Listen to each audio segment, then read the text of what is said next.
Olá, tudo bem? Hoje a gente vai continuar falando sobre a minha gestação. Eu tô contando a minha história de gestante para vocês. Vamos lá? Meu nome é Thaís Matê, eu sou da Matê Consultoria Materna.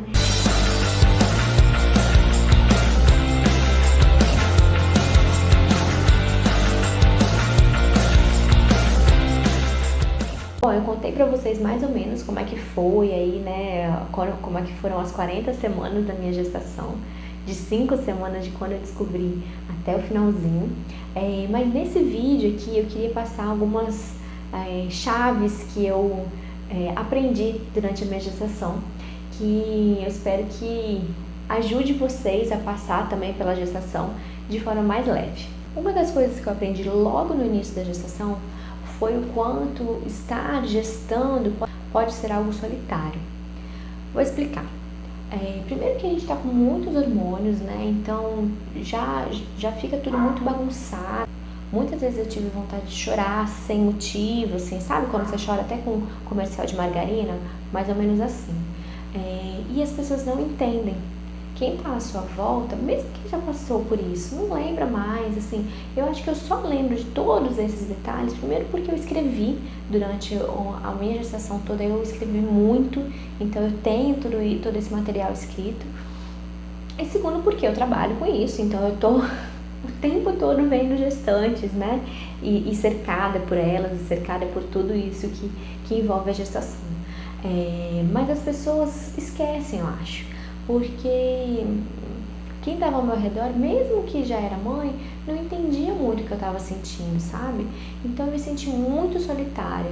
Assim, eu comecei a inchar muito cedo, com 4 meses eu já estava bem inchada.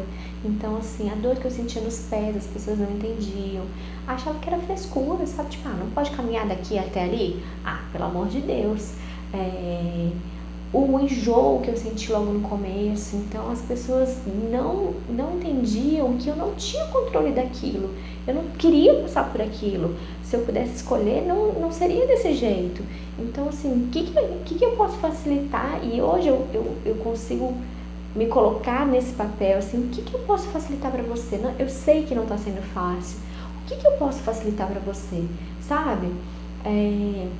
Mas as pessoas ou não entendiam porque nunca tinham passado por aquilo, que eu compreendo, eu já estive nesse lugar, eu lembrei muitas vezes de amigas minhas gestantes, né, que gestaram antes de mim e que eu não entendia também, tipo, como assim, gente, tá enjoada, gente, mas come isso daqui todo dia e agora tá enjoada?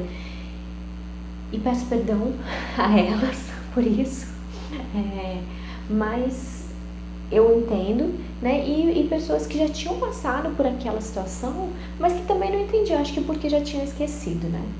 Então, assim, é muito solitário. Eu, pelo menos, me senti muito solitária. Outra questão, assim, que tem a ver também com essa solidão, é a questão de você desacelerar. Então, assim, eu fui obrigada a desacelerar, né, por conta do descolamento que eu tive do saco gestacional. Então, eu fui obrigada a desacelerar. É outra coisa que as pessoas também não entendem. Você tem que estar sempre sendo produtiva, né? Se você é uma pessoa produtiva, então, né, não tem motivo. Gravidez não é doença. Então, assim, foi muito difícil lidar com isso também. E dentro de mim mesmo, eu sentia que eu tava lerda, que eu não conseguia dar conta das coisas, sabe? E eu me senti muito mal durante algum tempo em relação a isso, até entender que nosso corpo é perfeito. E Deus faz mesmo que a gente desacelere para que a gente consiga perceber melhor o que está acontecendo com a gente, perceber melhor o que está acontecendo com o neném, dar prioridades a coisas que realmente têm importância. Então, isso faz parte da gestação. E outra questão também que eu senti em relação a a me sentir solitária, era porque as preocupações que eu tinha na minha cabeça, assim, de gestar, de parir, de cuidar, de educar, poucas pessoas estavam passando. Na verdade, assim, no meu círculo de amigas não tinha ninguém passando pelas mesmas preocupações que eu, né? Nesse aspecto eu podia contar com meu marido, que tinha mais ou menos as mesmas preocupações que eu. Mas mesmo assim, em relação ao gerir, ele não sabia, né? Não vai passar por essa situação. Então, assim, é muito solitário. E aí, o que eu fui aprendendo é que tudo bem a gente não dar conta de tudo. A gestação me ensinou muito isso. Tudo bem, você não precisa dar conta de tudo. Você não precisa lembrar de tudo, porque a nossa memória, né, já foi, né? Então, eu comecei a ficar em paz em relação a isso, porque eu não sou perfeita, nunca fui, mas eu sempre tive muita vontade de ter o controle nas minhas mãos. E aí, isso foi a terceira coisa que eu aprendi. Eu não tenho controle de nada. E a Liv chegou chegando e mostrando isso já. Ela veio quando ela quis, Deus mandou ela quando Ele quis. Uma gestação com algumas intercorrências, né? Então, assim, e isso por um lado foi bom, porque depois que ela nasceu, gente, é muito difícil você fazer qualquer coisa com o bebê. Existe toda uma logística por trás, né? Então você não pode simplesmente pegar a sua bolsa e falar, eu vou ali na padaria. Não é assim. Você precisa de uma bolsa muito maior, você precisa saber como que você vai levar o bebê, você precisa, né? Existe toda uma logística que às vezes você pensa assim, vou ali na padaria, e aí quando você vai ver, passou 3 horas da hora que você falou que ia ali na padaria, e não faz mais sentido você ir na padaria. Mais ou menos assim. Então, quando a Liv nasceu, eu consegui lidar com essa situação um pouco, de uma forma um pouco mais tranquila, porque eu já tinha passado por isso na gestação, era uma lição que eu já tinha aprendido, de que eu não tenho controle de nada. E aí uma coisa vai linkando a outra, né? Então, como eu não tenho controle de nada, e tudo bem eu não dar conta de tudo sozinha, tudo bem também eu pedir ajuda. O que pra mim era algo muito difícil, porque eu queria ter o controle na minha mão, então muito centralizadora, muito querendo dar conta de tudo sozinha e que eu faço e eu não vou deixar na mão do outro, porque o outro não vai saber fazer do meu jeito, né? Então eu fui aprendendo que tudo bem pedir ajuda, tudo bem, o outro não vai fazer do seu jeito, mas ele vai fazer. O que você prefere? Que faça do jeito da pessoa ou que fique sem fazer? Eu hoje prefiro que faça. Então, e isso tem muito a ver com casamento, né?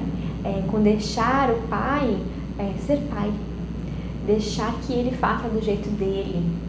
Então, isso tudo foi me ensinando durante a gestação para que quando a Liv nascesse, isso fosse muito mais leve para mim. Então, meu marido não faz do mesmo jeito que eu faço, mas ele faz. Olha que bom, ele faz. Então, eu não preciso fazer tudo sozinha, porque ele faz. Ele tem que fazer, ele deve fazer e ele faz. Só que se eu ficasse toda vez entrando, ia chegar uma hora que ele não ia querer mais fazer. Porque se toda vez o que ele faz está errado, então não vou fazer mais, né? Então, isso foi todo um processo que eu comecei a adquirir, conhecimentos que eu comecei a adquirir ainda durante a gestação e que falaram muito comigo, né? Que ensinaram muito. E aí, falando sobre casamento, o que eu percebi? Que um filho mexe sim com o relacionamento, não tem como. A gente acaba tendo atritos em relação a formas de lidar, de educar, de fazer, enfim. Mesmo que eu deixasse ele ser pai, né? Ter o tempo dele e tudo mais, eventualmente eu não concordava com alguma coisa da forma como ele fazia ou, né, do que ele fazia e do mesmo jeito ele comigo, né? Então não tem jeito, são atritos que são criados que não existiam antes e que de repente passam a existir.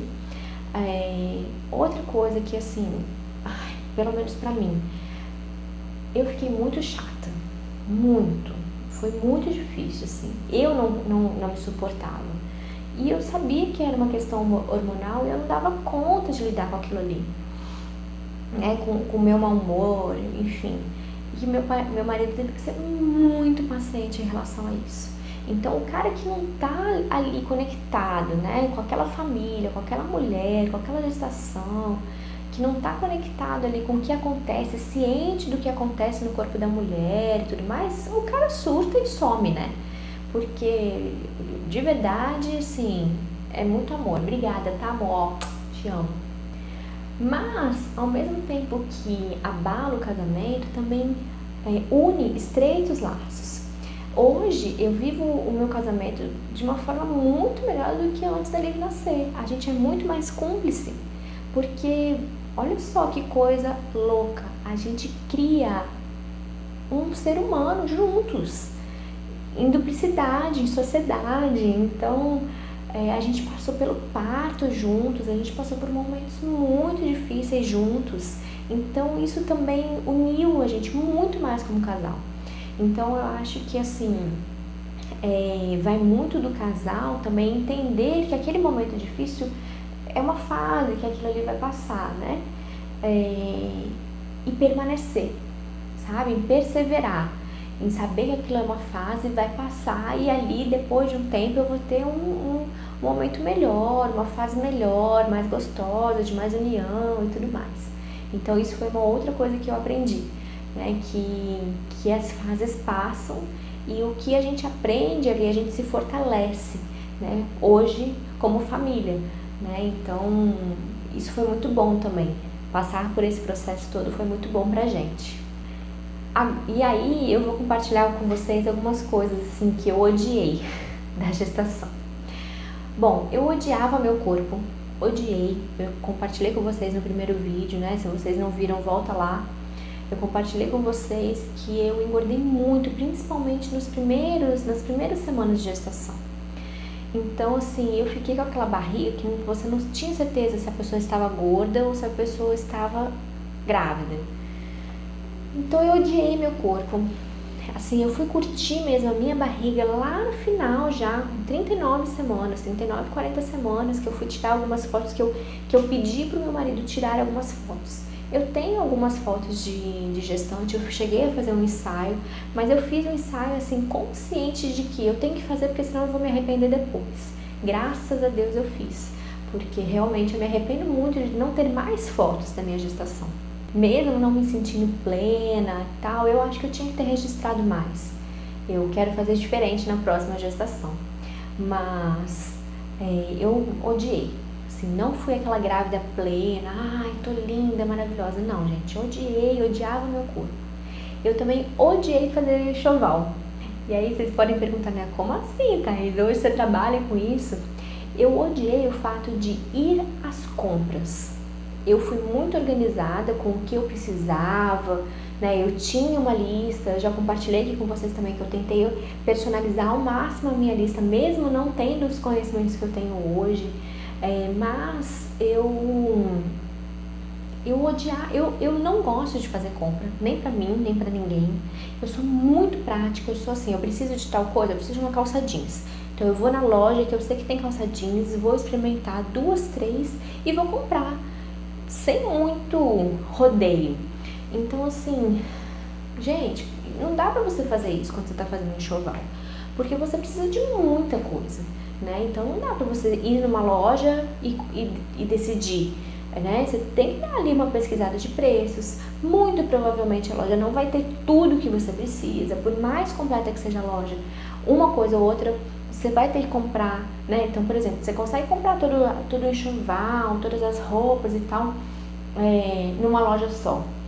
Mas você precisa dos móveis, você precisa do kit higiene, você precisa de não sei o que, você precisa de roupa pra você, e aí não vai ter na mesma loja. Então, assim, ai, gente, sério, não gostei não. E por isso também que eu decidi não fazer essa parte, não ser uma personal shopper, né? Porque eu realmente não curto muito isso. Eu gosto da organização, né? De fazer a planilha lá, da lista de enxoval, pesquisar os produtos e tudo mais. Mas de ir às lojas, tô fora. Eu faço esse serviço assim para pouquíssimas pessoas, única e exclusivamente quando a mãe não tem possibilidade de fazer, né? Alguma situação de repouso, né? Agora, durante a pandemia, né? Realmente a mulher não tem como, mas mesmo assim eu prefiro ter parceria com lojas que entregam mala, e aí eu vou direcionar para a vendedora tudo que eu preciso que coloque na mala e a mala vai lá para casa da cliente. melhor coisa. Outra coisa que eu odiei também, que tem muito a ver com aquela coisa que a gente falou sobre a solidão, foi que eu sumi. Eu não era mais a Thaís, eu era a mãe da Liv, eu era barriguda, eu era gravidinha, então assim, isso pra mim foi um pouco difícil no começo, assim. Eu gostava, né, dos mimos que envolvem a gestação, as pessoas estarem preocupadas. Eu nunca me importei de colocar a mão na minha barriga, tem gente que não gosta, né? Esses carinhos não me incomodavam. Mas eu lembro que, por exemplo, no meu aniversário eu estava grávida. E eu não tive um parabéns que não falasse da Liv. Era sempre assim, né, desejando coisas que incluíam ela. E eu senti muita falta dessa minha individualidade durante a gestação. Hoje isso não me incomoda mais, né? Eu sou a mãe da Liv, amo ser a mãe da Liv, como eu falo, né, a minha função mais importante. Mas durante a gestação, principalmente no dia do meu aniversário, eu lembro que foi bem estranho, assim. Já falei pra vocês que o que eu amei, né, foi então toda a parte de organizar, de planejar o quartinho, o que ia ficar em cada lugar, de organizar o enxoval no quarto. Ali eu me realizei, foi ótimo, adorei. Eu fiz questão de pintar algumas coisas do quartinho dela, então eu pintei o kit higiene, eu comprei MDF e pintei, eu comprei nichos em MDF e eu pintei, foi muito gostoso essa parte, eu gostei muito de fazer, foi muito gostoso. E outra coisa que eu tive um bloqueio para fazer foi a minha mala da maternidade. Não porque eu não quisesse, eu adorei fazer a mala da maternidade, assim, né? Dobrar tudo aquilo ali, colocar bonitinho, organizar bonitinho nos envelopes, colocar na mala. Eu gosto de fazer mala, eu não gosto de desfazer, mas eu gosto de fazer mala. Mas eu acho que foi um bloqueio mesmo, assim, parecia que assim, a partir do momento que eu fizesse a mala, ia estar tudo pronto e ela ia poder vir. E ali dava um certo nervosinho, assim, né? De, ai meu Deus, será que eu vou dar conta? Será que vai dar tudo certo? Será que eu vou saber cuidar dela? Então eu sinto que foi um bloqueio mesmo e foi muito louco, assim, depois que eu arrumei a mala, eu falei, ufa, ela pode vir. Foi uma sensação, assim, muito estranha, um sentimento, um misto de sentimentos entre ufa, ela pode vir, tá tudo pronto, e tipo, ai meu Deus, será que eu vou dar conta, sabe? E por isso também faz muito sentido pra mim ser um serviço que eu ofereço, né, de fazer a mala da maternidade, porque eu imagino que, assim como eu, outras mulheres tenham esse bloqueio de preparar a mala e de tornar a chegada desse bebê real. Porque assim, eu corri um sério risco. Eu fui fazer a mala da Liv, a mala da maternidade, a minha mala e a dela, com 37 semanas, imagina. A gente orienta que com 34 semanas esteja tudo pronto, porque pode acontecer uma eventualidade. Então eu corri um risco em relação a isso, né? E isso pode acontecer com outras mulheres. Então por isso que fez sentido para mim abranger esse serviço também, porque foi um sentimento meu e eu creio que outras mulheres também devem sentir. Então é isso, compartilhei um pouquinho aqui com vocês nesse vídeo o que eu aprendi durante a gestação, o que eu não gostei durante a minha gestação, né? E o que foi bom também. E eu espero que tenha ajudado vocês de alguma forma. Se você gostou, curte esse vídeo, compartilha também com outras gestantes, com outras famílias, se inscreve no canal e até mais!